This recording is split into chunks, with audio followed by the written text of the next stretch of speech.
कुंज बिहारी। जय राम बिहारी। जय गोपी जना वल्लभा गिरिवारदारी। जय गोपी जन गिरिवरधारी। यशोदानंदना व्रजजानरंजना यशोदानंदना व्रज जन रंजना। यमुनातीरावनचारी। यमुनातीरावनचारी। जय राधा माधवा कुंज बिहारी। जय राम कुंज बिहारी। जय गोपी जना वल्लभा गिरिवारदारी। जय गोपी गिरिवरधारी। यशोदानंदना व्रजजानरंजना यशोदानन्दन प्रचोदन रञ्जन। यमुनतीरावनचारी। यमुनातीरावनचारि। जय राधा माधवा कुंज बिहारी।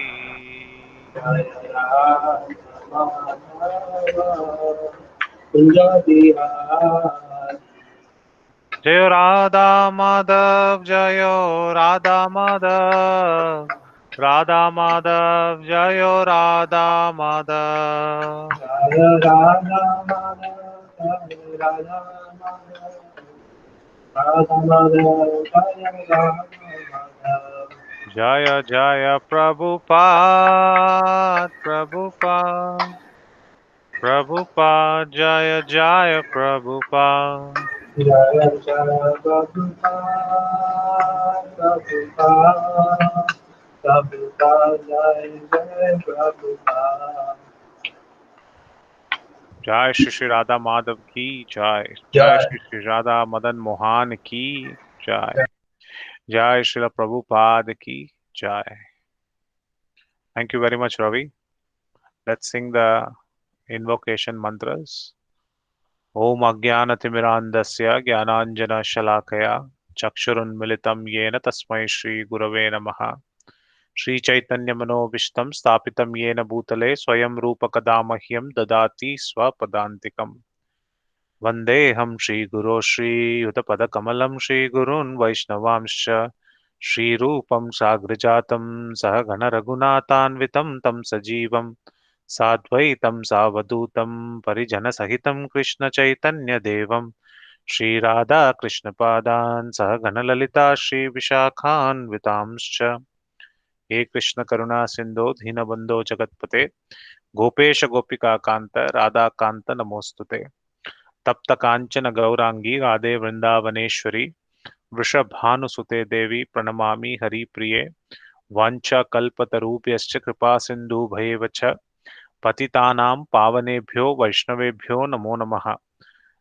जय श्री कृष्ण चैतन्य प्रभु नित्यानंद श्री अद्वैत गदाधर श्रीवासति गौर भक्त वृंद। हरे Krishna Krishna Krishna Hare Hare Hare Ram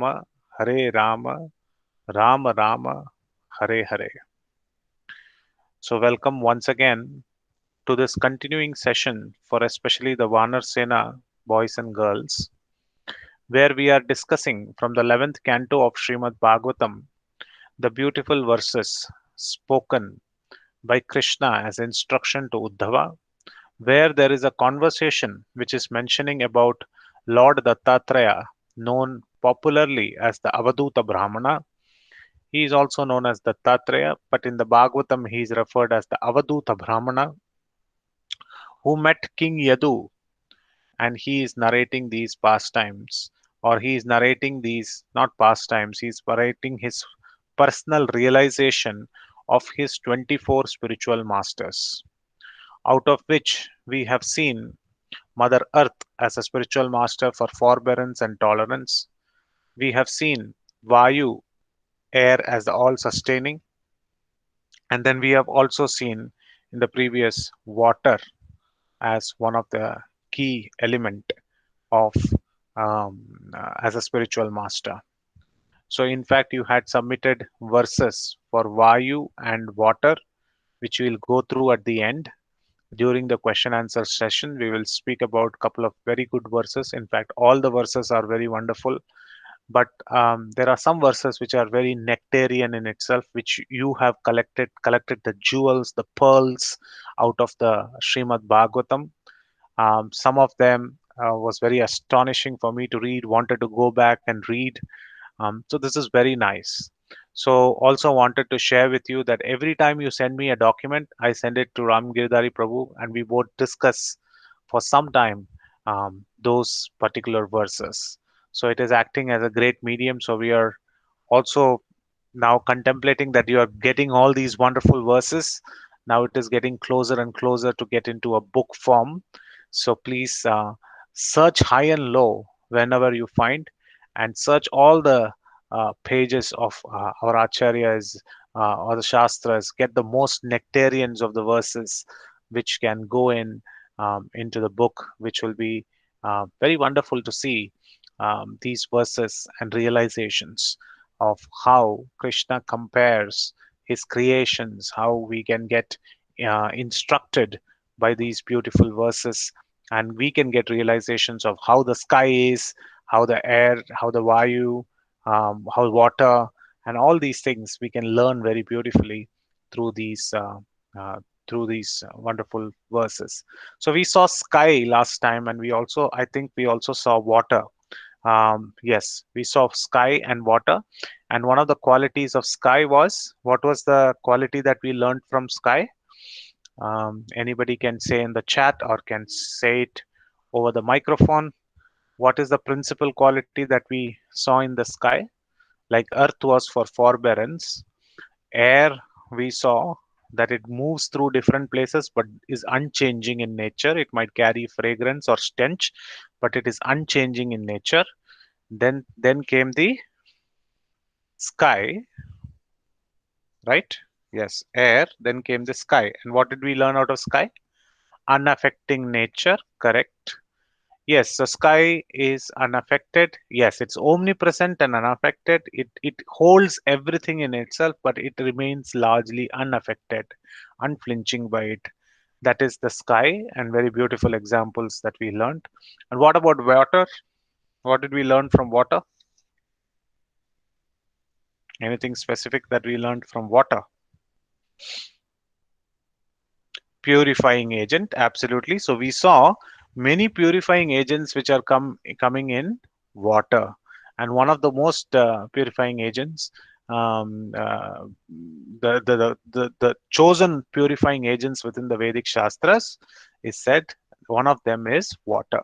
And we saw the other things also which makes purifying is cow dung, fire, and many others. Today we'll talk also about fire. And yes, Ravi, you are correct. The second observation that Srila Prabhupada mentions is water makes a very pleasant vibration. What that stands for? That stands for that the great souls, when they speak about Krishna, when they speak about the pastimes of Krishna, it is so nectarian. It is so wonderful. It's magnificent that it soothes the heart and the kalmashas which are there. It soothes the mind and it makes it conducive to hear Krishna consciousness. So, like a great example can be given that in the Srimad Bhagavatam, when the narrations of the Lord in the small baby form of Krishna, he is very much glorified because those pastimes are only seen in Gokula, which is in this, which is there in Vrindavan. These baby pastimes are only there in this Gokula, and where the acharyas have further shown a very deep affection towards these pastimes. So, in fact, when we hear from the nectarian lips of the Bhagavatas, how beautifully they go deep into these storylines and understand the hidden meanings. I'll give you a very simple recount of how one of the acharyas, or in fact, one of the greatest devotee, his name is Hari Suri. In fact, I often hear Hari Suri's translations from one of my very dear friends whose name is Hari Parshad Prabhu. He gives very wonderful nectarian realizations on how Hari Suri, a great poet, renders this equivalence of pastimes and how he shows his mind and his heart, what it shows about Krishna. So I was just hearing a couple of days back, and he was sharing a very wonderful pastime. And when we were hearing that pastime, it soothes the heart so much, and we get natural liking towards Krishna. So that is the quality like water. So one of the pastimes that he mentioned, which Hari Suri mentions in his commentary, is that when Krishna first crawls on this Mother Earth. So generally, how do babies crawl? Have any one of you remember how you all crawled for the first time? Has your mom and dad or papa mama has taken the photos of your first crawl, first time you crawl on the floor? Sanket, the great MBA person who was crawling on his knees and palms, says Pranav. Very wonderful. Anybody else remembers how they crawled? Anybody else? So between knees and palms, that's the right answer. Let me ask you another question. First, what is put, palm or knees? When the baby crawls on the floor, first, have you think about it. Whenever you see a baby or imagine a baby whom you have seen it crawl, first, Ravi says the palm is put, okay, and then, okay, palms, maybe knees. So we have got two observations. Some people go by the palms and some people go by the knees. But look at how our acharyas are saying. Krishna was very, very clear. He first put his knees, just like how Pranav mentioned, first on the knees.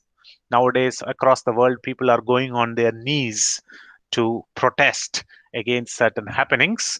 But similarly, the Lord did not protest. He actually went on his knees. It is there in Srimad Bhagavatam in the 10th canto, where Sukdev Goswami is mentioning that Krishna started to crawl. After his name giving ceremony, he wanted to do his pastimes. The first pastime was Putana and all of that, and then he gives the name giving ceremony. And then Sukdev Goswami wanted to say Krishna is growing. Like in the movies, they see a small boy and then the frame moves up and suddenly the small boy has become a great actor and he's become big like that. Sukdev Goswami is giving some verses where he's quickly talking about the growth of the Lord.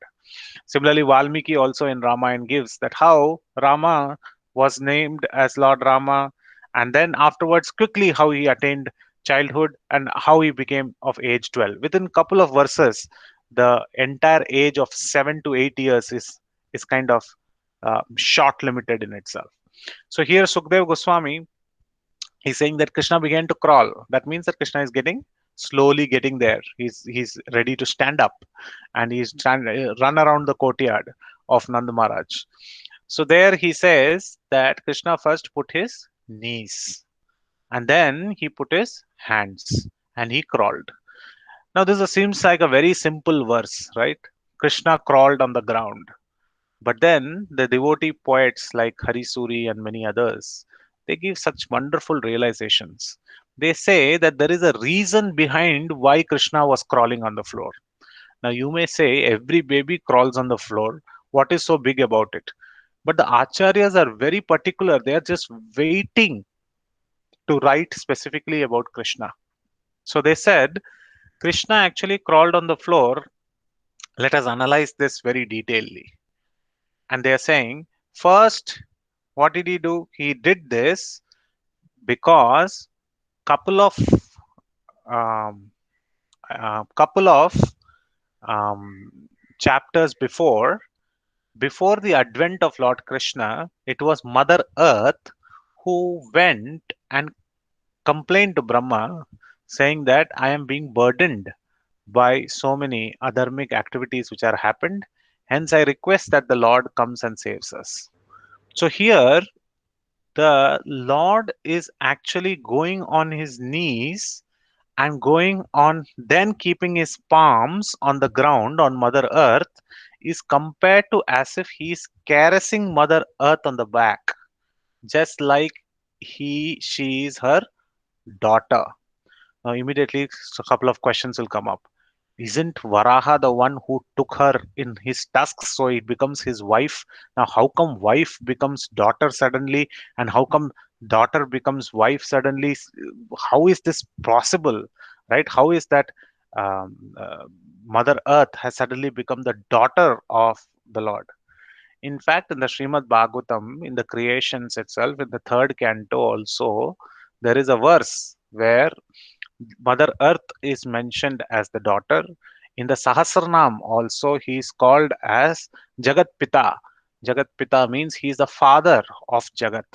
So there are many such instances where, when it comes to the poet and the meter of the poet, he can take inspirations from these quotes and they can write the poem. Poem is not very logical in the sense. Poem expresses the best heart's intent. So that's why we are talking this, because you'll see that literally one cannot be the sun and the sky and the moon and the water cannot be one spiritual master. But here Dattatreya is taking that rationalized intelligence from these natural elements and extracting that information, and it is enabling him to dovetail the fire of Krishna consciousness. So poets are especially creative in nature. So here Harisuri is saying that Mother Earth, who is the daughter, also in one of the places, and then we also see Prithvi was Prithu Maharaj's also daughter, considered in Prithu Maharaj's story in Srimad Bhagavatam, and Prithu always considered him as the supreme father. Aham Bija Parampita. Krishna says that he is a supreme seed-giving father. So from, and all creations come from the father.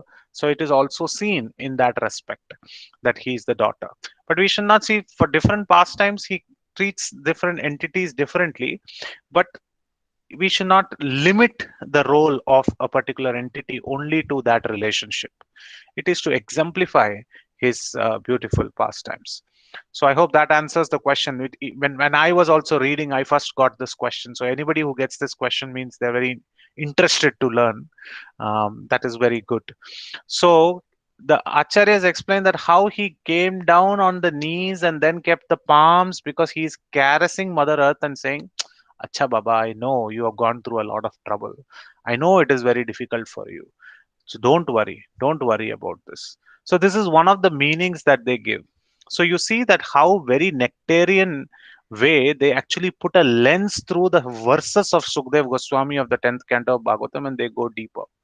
Another realization that Harisuri also gives is that very beautifully he explains that Krishna is actually showcasing to the world. What is he showcasing? In the Purusha Suktam, which is one of the greatest lyrical composition, where the Devas also go to the Shir Sagar and they sing this Purusha Suktam, where in the Purusha Sukta it is said that the Brahmanasya Mukhamasi, from the Lord's face, is equivalent to the Brahmanas. The Kshatriyas are the hands, Kshatriyaha Bahu, so they are the hands. And the Vaishyas are the thighs and the knees. And then the Shudras are generally the feet of the Lord.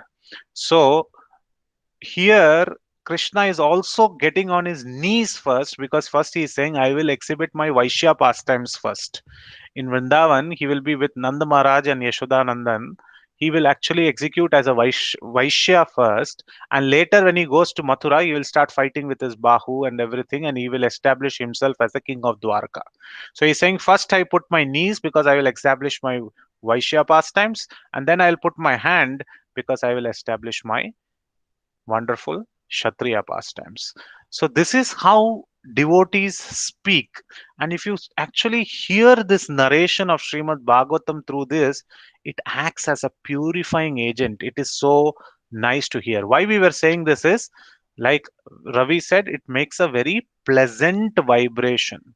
So that is what we learned, another quality in water. So today we will move ahead from water, the one of the other spiritual masters that the Avaduta Brahmana is going to speak about.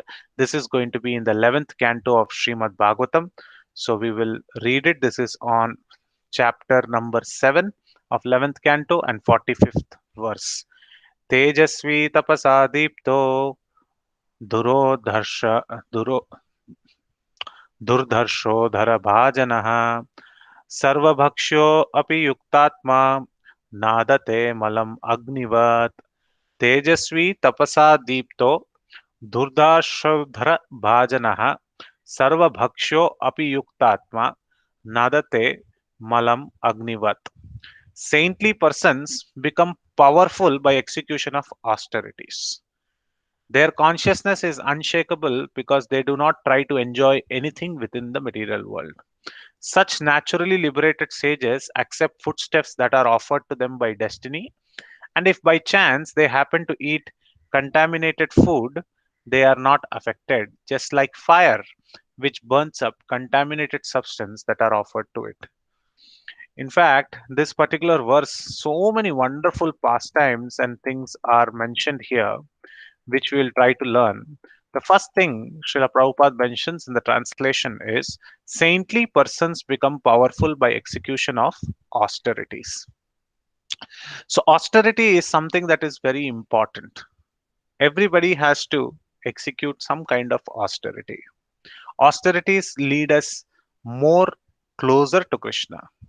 What is the greatest austerity? To resist the urges of the senses. The senses always desire attachment towards the sense objects. Hence, an austerity is to how to restrict our sense enjoyment and how to dovetail our intelligence towards Krishna consciousness. Srila Prabhupada always mentioned about this as one of the greatest austerities that we should be performing. So he says here that saintly persons, they become more and more powerful. How do they become more and more powerful? They become more and more powerful by executing austerities. And their consciousness is unshakable because they do not try to enjoy anything within material world. So when the senses get attracted towards a sense object, then only we get attached. Just like first day when we pick up our chanting bags and we are told to chant 16 rounds, we try our level maximum. But the next day, what happens that in one hand is our chanting bag, and the next day is our mobile phone in the other hand. Albeit, what we do is that we will only use the mobile phone for one round, and rest 15 rounds we will chant nicely. But the third day, the mobile phone will stay for two rounds, and the chanting will focus will be for 14. Slowly, slowly, we will reach a point where all 16 rounds our mobile phones are getting rounds, and this mala is not going at all. Why? Because we get attached. I'm not talking about all of you. Sometimes it happens to me. So I'm being very candidly telling you. Sometimes what happens is we are not very conscious about what we are doing.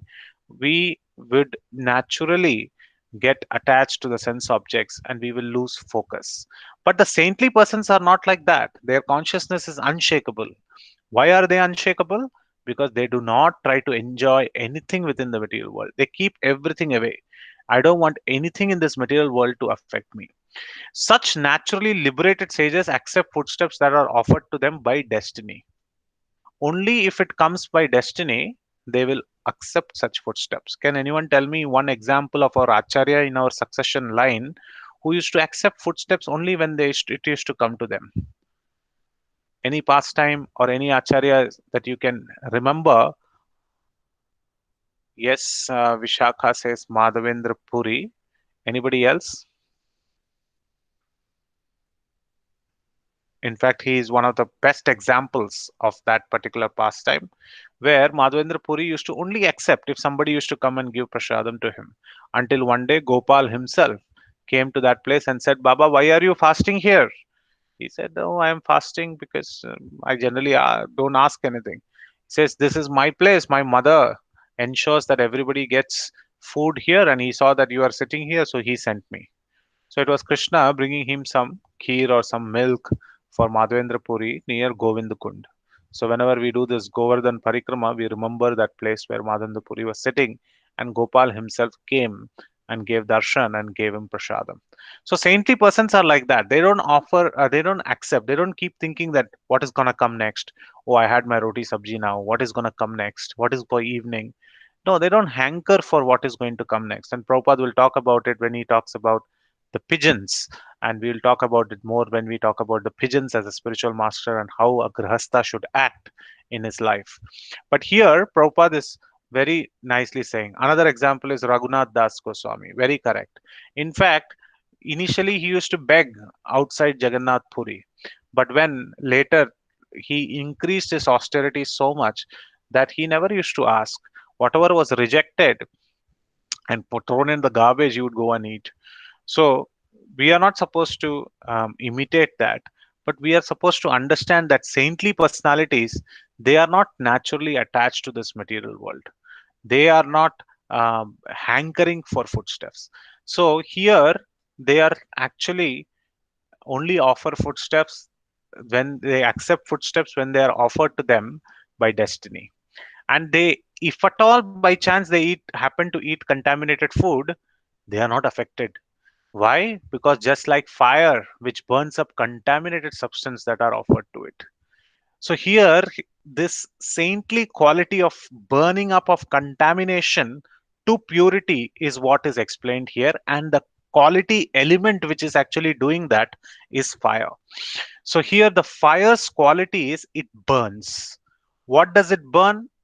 It has many qualities, but here the most important quality that it actually says is that it burns our sins. It burns our past sins that we have committed. So we'll learn about this more. Generally, first let's talk about fire in general. So this fire, um, what are the qualities of fire on a material sense? Let's not go into a deep philosophical sense. Let's first talk about fire in general. What can you speak about fire? What does fire do? What is its it provides you heat, correct? What else does it do? It provides you light, correct? Olden days they used to hold a torch lamp of fire, gives you fire, heat. Then think about it, where and all fire is used. Yajna, very beautiful, very correct. Very nicely said. Ravi, yes, yajna is correct, right? And we'll talk about cooking. Yes, fire in the belly means fire has to be there in the kitchen, right? Fire is there in the belly, but then that's a different kind of fire. But then for cooking, we use for yajna. More. Think about it more. Last rites, beautiful, very nice, very nice. In fact, we're just going to talk about digestion. But that is indirect fire, but okay, we'll accept. Think about fire and its uses. Others also. Pranav, Sanket, fire, where do we use? Can you think about some things which are made out of fire? Or some things undergo fire? Pot, absolutely right. How does pot? Metal forging, very true. Bricks, very correct. So you see, many elements go into fire and it has a different format. It brings things together and it constructs it together. Okay. And suppose all this impurities which is there in the hospitals and all these materials have to be discarded. Just like cremation, what do? They burn it with fire. Why do they burn it? Why can't they put it in water?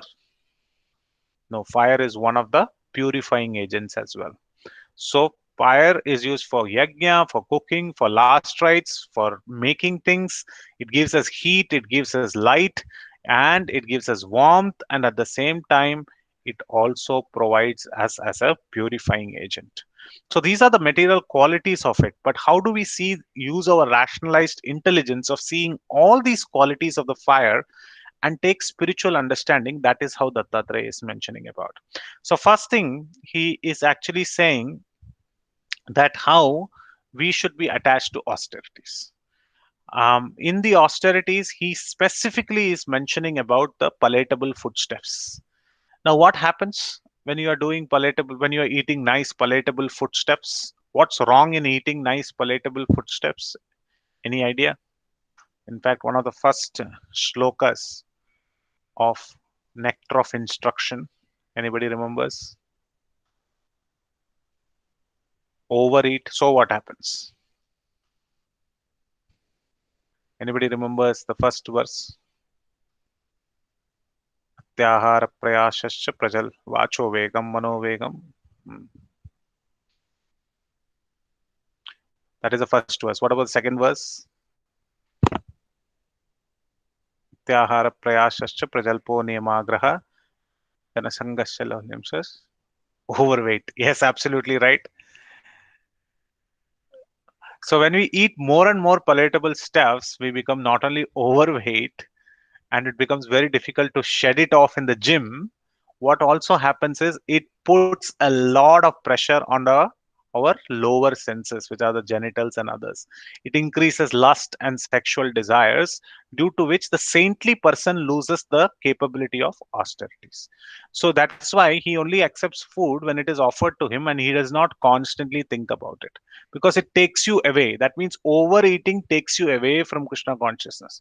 Of course, prasadam also we should eat in such a way that it keeps our body and soul together, and we are able to do Krishna consciousness in a very nice way. But not so much so that it actually takes us away from Krishna consciousness.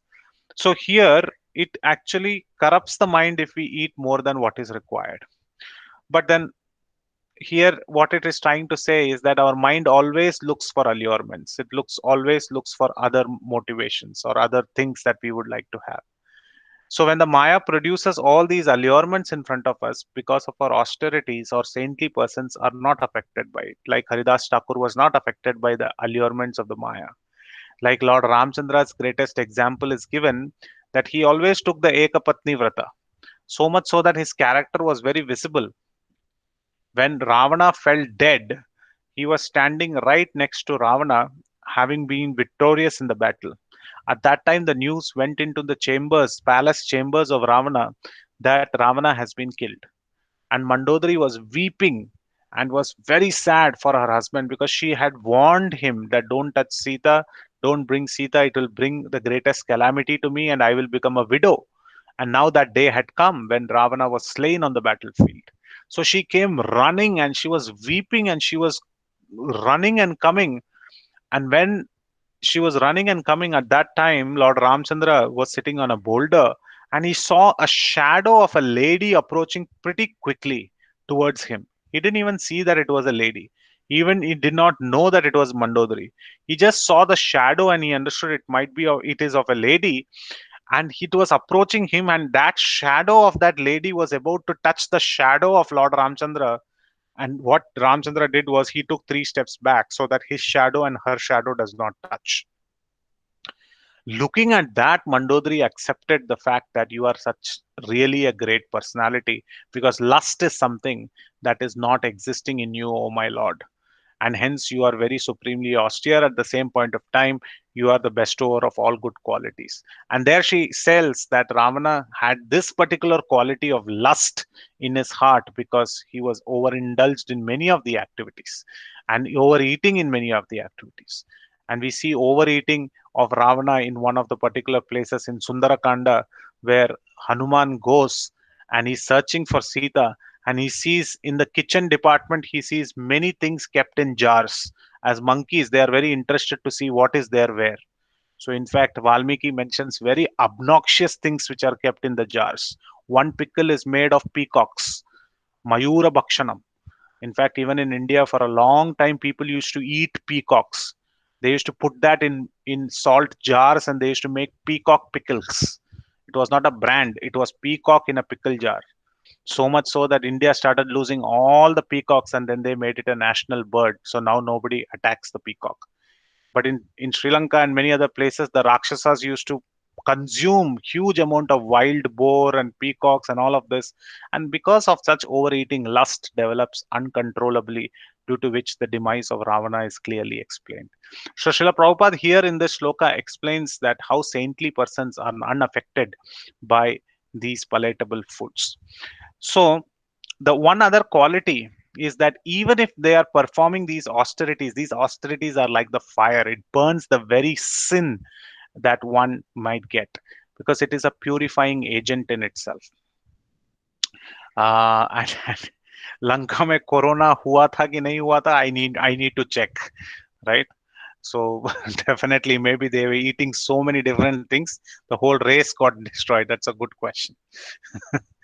But uh, the the fire in itself has got this purifying agent, and that is something that which is very it destroys whatever is contaminating. It destroys the contamination, and it purifies a particular person. Similarly, the saintly persons are always transcendently situated, and they are like a fire, right? And they purify all the elements when they come to them. Even that's why in the olden times, even then people did a lot of sins, they would approach many saintly personalities to understand knowledge, so that their sins are destroyed. So how are their sins destroyed? Because these saintly personalities give very happily to the people who are approaching them the Bhagavad Jnana, or the knowledge of Krishna, by which they actually purify all the living entities. Not only this, fire, somebody mentioned on the top that two activities are there. One is for yajna. Fire is also known as the mouth of the Lord. The Lord accepts all the offerings to him in the yajna through fire. So he actually accepts that. It's called also called the Jata Veda. And at the same time, he is also the purifying agent, where he is finishing up one body's activities, and enabling that body to perish, and enabling the soul to go into the next body. So he is also called as an enabler in that activity. But here in this verse, Srila Prabhupada is mentioning very clearly that fire sometimes are also available in a latent form. What is latent form? Back in those days, when you used to go into the forest, you don't have a matchstick to light a fire. How do people make fire in camps? Anybody in NCC or any other cadets might have learned this. Any idea how fire is made in camps? Have anybody gone camping where they have forgotten a lighter? Okay. Stones, yes, Stone Age, by rubbing stones. Or some people used to rub two bamboos together. They will cut small two shoots of bamboo. Even that is given in Srimad Bhagavatam. I think in the first canto. You are just like the forest fire which appears because of the rubbing of the two bamboos. It is also given in the first canto Bhagavatam, one of the verses, where it is saying that you are the, I think, Kunti Maharani's prayers, or I think Bhishma Suti prayers, where he said that he is the unknown cause. We can't see immediately the fire in front of us, but by constant friction and turning the uh, two bamboo sticks, or by rubbing two stones, the sparks are produced. And when you put some hay and dry leaves and some husks and many other things, and it immediately catches fire. So what does that latent fire indicates? It says that every saintly personality within themselves has this latent quality of Krishna consciousness. In fact, not the saintly personality, every jiva has this. And when they come in touch with fire, which is like the saintly personality, they spread this fire into us. And this dormant consciousness of we as jivas, which are not looking at the super souls, we will start turning towards the super soul, and that knowledge will flow, and then we will come out of this repeated birth and death. So the souls also act as per their nature, and they are always together with super soul, but we forget this relationship. But when we come next to the fire, then this fire gives this ability. At the same time, somebody said fire also enables us to make pots and bricks. That means it shapes up a loose matter which is there. So fire also burns the avidya, or the ignorance that we have, and it shapes our knowledge in such a way in which it makes a beautiful pot in which we can hold the nectar of Krishna consciousness. So saintly personalities are the ones, they are like the spiritual masters. They give the shape. They are like the fire which gives shape to our spiritual existence, and it also enables us to slowly accept this beautiful quality of Krishna consciousness. So fire has got so many different personalities. So let's just read very quickly what Srila Prabhupada says. To carelessly approach a Krishna conscious personality is just like carelessly approaching fire, which immediately burns if not handled properly. So we see somebody said light warmth also, right? So that is, one is called Jalan, one is called Tap. If you know Hindi, you can make a difference between both of them. What is Tap called in English? Warmth. So if you are in a cold environment, like 2 days before there was cyclone, and people felt really cold at that time because from the heat, or they felt pleasant. And if there is further cold, then people light the fire to get the warmth. But at the same time, if somebody goes and puts his hand inside the fire without understanding the qualities of the fire, then the same fire which was giving us light and warmth will now give us burn, which is called jalan, or which is called as the burning sensation. Similarly, saintly persons have to be approached with caution. There is a saying in English where they say that only fools rush in where angels dread to dread to move, or something like that. Only fools rush in where angels dread to trend. That means only the fools will first jump into an action, whereas the angels, or those who are intelligent, are actually watching, should we go or should we not go. They are contemplating about the fact. But the foolish person never thinks about it. He thinks all activities are the same, all situations are the same, so he will just immediately jump into it. So when we approach a saintly personality, we should take care that we should understand them as a person who can shape our spiritual life, a person who can purify our sins, a person who is self-reliant, who does not eat more than necessary palatable footsteps. That means even if they do, they can self purify themselves by their austerities and the power of tapa.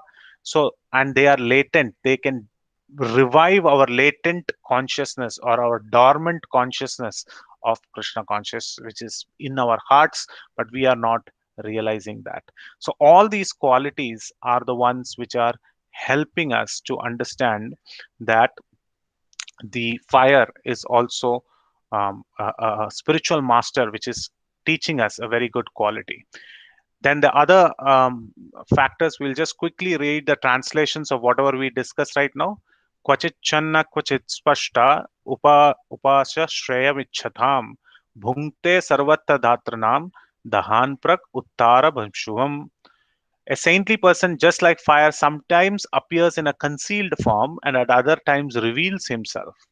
So, in this very example, if you actually see who is the greatest example of this, if you ask Yadu, King Yadu, he will say, "You, O Avadhuta Brahmana, you are that person. I thought you are like a madman, but when I came to you and when I spoke to you, I really understood that you are a personality who has got great intelligence."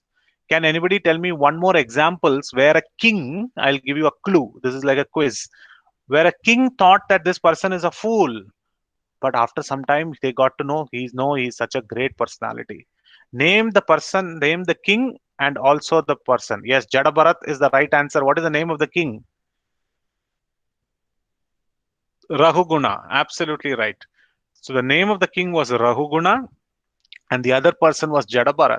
And we all know this story very well, that Rahuguna was being carried on top of the palanquin, and when one of the palanquin carrier, one of the palak, जो palanquin है, one of that carrier became sick, and he said, I cannot carry anymore. And if you know palanquin, there are two bamboos, there are two people who have to carry on each side, two people in the front, two people, four people in the front, and four people at the back. And now one of the persons also go away, means it is a very off balance scenario. And the four people in the front have to walk at a brisk pace, which is the pace that the back four people have to manage. Nowadays, wheels are doing that job, but previously people used to carry. So when one of the palanquin carriers was gone, then there was this Jada Bharat who was not at all interested in this material world. He was sitting at one place and he was thinking about not getting attached to anything of this material world. At that time, one of these palanquin carriers said, "Why don't you carry? Why don't you help? You are just sitting like here." Jada Bharat said, "Okay, fine, I'll carry this." Because he understood in the past life he got attached to a simple deer and he had to take birth again. So he was very careful not to hurt any living entity, it's not to collect karma, and he was very focused on executing his devotional service. So we all know the story that when Jada Bharat was carrying the palanquin on behalf of that one sick person who actually was not there at that time, he was always looking down and he was walking. And when he saw some ants which were coming by, he used to put sudden brakes and stop. Imagine now four people are running and you put sudden brakes, everybody else has to put a sudden brake. And when all the people outside are putting a sudden brake, something will break suddenly inside for the person who is sitting, which was for Rahuguna. And Rahuguna was getting jerks after jerks when suddenly this Jadabharat was putting brakes and his palanquin was getting tossed around. And people were saying, "What are you doing? He's the king who is there inside, he will punish you." So, two, three times Rahuguna said, "Please don't do this." But every time he used to see some ants on the ground, Jadabharat used to put a full stop, full break, so that he didn't want to do by take any karma or he didn't want to harm any living entity. So at this point of time, Rahuguna wanted to rebuke him. At that time, Jadabharata spoke in a very nicely manner. He revealed his real personality by sweet words. And then Rahuguna understood that he is actually Jadabharat. He's such a great personality. And he full prostrated obeisances unto Jadabharat. So Srila Prabhupada says here in the 46th verse very clearly that a saintly person, just like fire, sometimes appears in a concealed form. Here, Jadabharat was in a concealed form. And we didn't know that he was such a great personality. So Rahuguna did not know. And at other times reveals himself. So nobody knew previously that Jadabharat was a very realized soul. But here Jadabharat, out of his own free will, he revealed himself to Rahuguna. Right? So for like that, so here the comparison is of fire.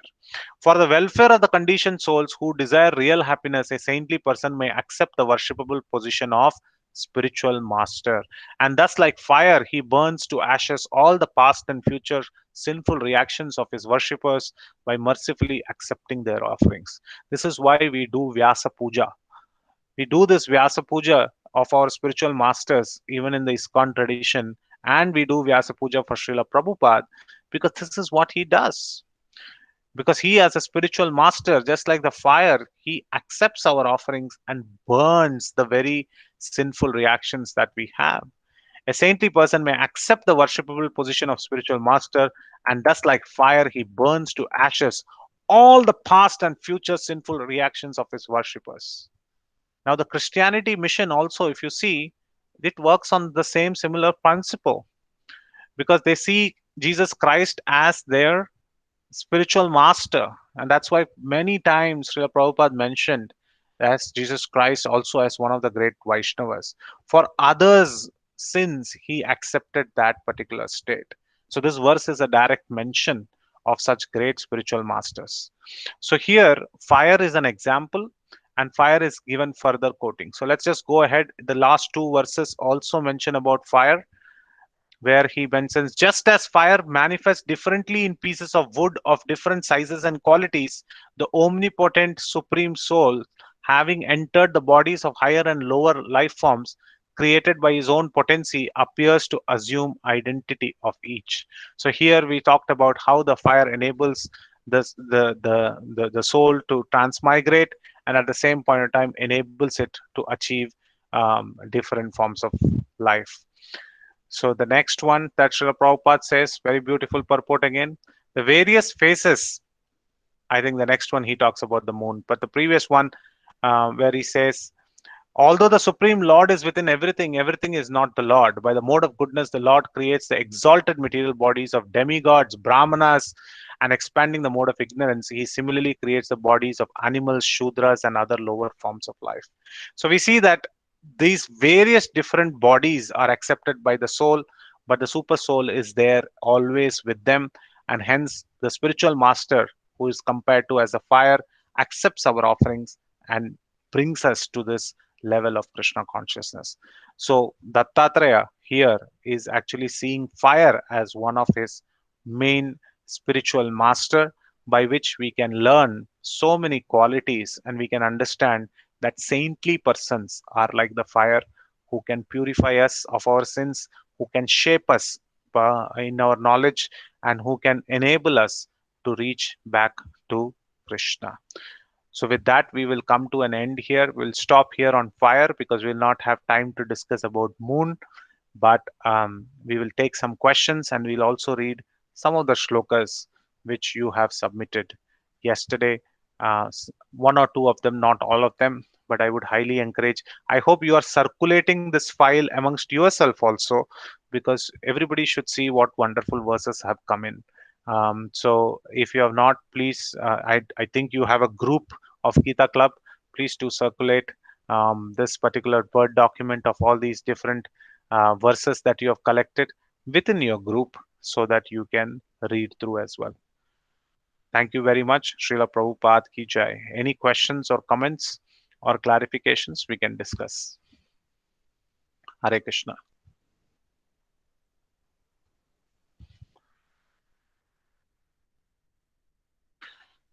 Any questions?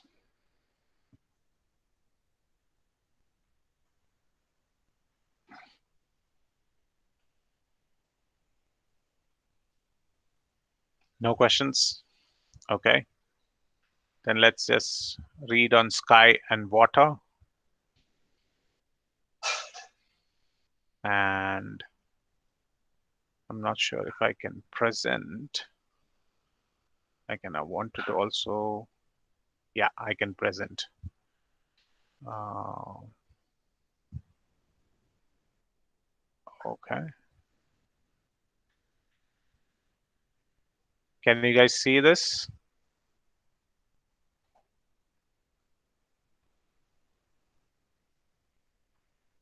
Can you guys see? Can somebody say yes or no? I can't hear you. Yes, okay. So let me go back to this verse. So these are the verses, and this is how Nikita has compiled it. The way it is let me read through one amongst them. The first one is sent by Vasu and Rutuja. Thank you so much. Tamaso Bhuta Sukshmadir Yatakham Lingam Atmana. The sky is a product of sound, and sound is the transformation of egoistic ignorance. In the words, sky is the symbolic representation of the Supreme Soul. Yes, we saw that how sky is a symbolic representation of Supreme Soul, because that's never affected. And this is there in Srimad Bhagavatam, third canto. Thank you very much. Another one is sent by Mitali, where it says, Yata Sarvagatam Saukshmyat Akasham Nopalipyate Sarvatra Sarvatra Vastilo Dehe Tatatma No Palipyate. The sky, due to its subtle nature, does not mix with anything, although it is all pervading. Similarly, the soul situated in Brahman vision does not mix with the body, though situated in that body. Very nice. It's in Bhagavad Gita 13.33. I like this one, which Ravi sent. Sri Rudra Uvacha Tvam hi Brahma Param Jyotir Gudam Brahma Nivanmaye Yam Pashyanti Amalatmana Akasham Iva Kevalam. You alone are the absolute truth, the supreme light, the mystery hidden within the verbal manifestation of the absolute. Those whose hearts are spotless can see you, for you are uncontaminated, just like the sai. So, if you see, all these slokas of Srimad Bhagavatam are united in saying that uncontaminated, unflinching, and things like that. And then we will read the verse by Utkarsha. Yataksho sthito nityam vayu sarvatra gomahan tata sarvani bhutani masthaniti upadharaya. Understand that as the mighty wind blowing everywhere, rest all in the sky, all created beings rest in me. This is exactly the purport of the shloka that we were trying to learn, and that is given in Bhagavad Gita, 3rd chapter, 9th shloka. One sent by Vishakha is Antarhitascha stira jangameshu brahmatma bhavena samanvayena This is the same shloka that we discussed just a couple of shlokas in the 11th canto. That this is the same shloka of Dattatreya, who is speaking about the sky. So many wonderful ones. One sent by, I'm just picking some of them. If I'm not reading through your shloka, kindly excuse me. But this is also a very beautiful shloka from Srimad Bhagavatam, 10th canto, where Akrura is, whose name should not be spoken by the gopis. That's what they say, because he's very cruel. He is the one who took away Krishna from them. Adbudhan niha yavanti bhumau vijayati va jale त्वयि विश्वात्मके तानि किम मे drishtam vipashyata. Sri Akrura said, whatever wonderful things the earth, the sky, or water contain, all exist in you. Since you encompass everything, when I am seeing you, why have I not seen? So, this is also a beautiful verse which is mentioning him to the sky. And then we move to water, and in water also there is one shloka. This is Srila Prabhupada's one of the favorite shloka, with Mitali has sent across. Yata taror mula nishchenena tripyanti tat skanda bhujo bhaksha prano pahara cha yatendriyanam tataiva sarva hanam achyutejya. As pouring the water on the root of the tree energizes trunk. You might have heard so many times Srila Prabhupada mentioning this. Branches, twigs, and everything else supplying food to the stomach, enlivenments the senses and limbs of the body. Simply worshipping the Supreme Personality through devotional service automatically satisfied the demigods who are parts and parcels of the Supreme Personality. Yes, mentioning of pouring water is mentioned here. So that's where the sloka is. So many such slokas, very, very nice, very wonderful. Sent one by Gauri. Ambastu yad rate udhraya viryam siddhyanti janti utavardhamana lokha yato thakila lokapala prasidatam nasam mahavibhuti. The entire cosmic manifestation has emerged from water, and it is because of water that all living entities endure, live, and develop. What a wonderful verse. Let's read that again.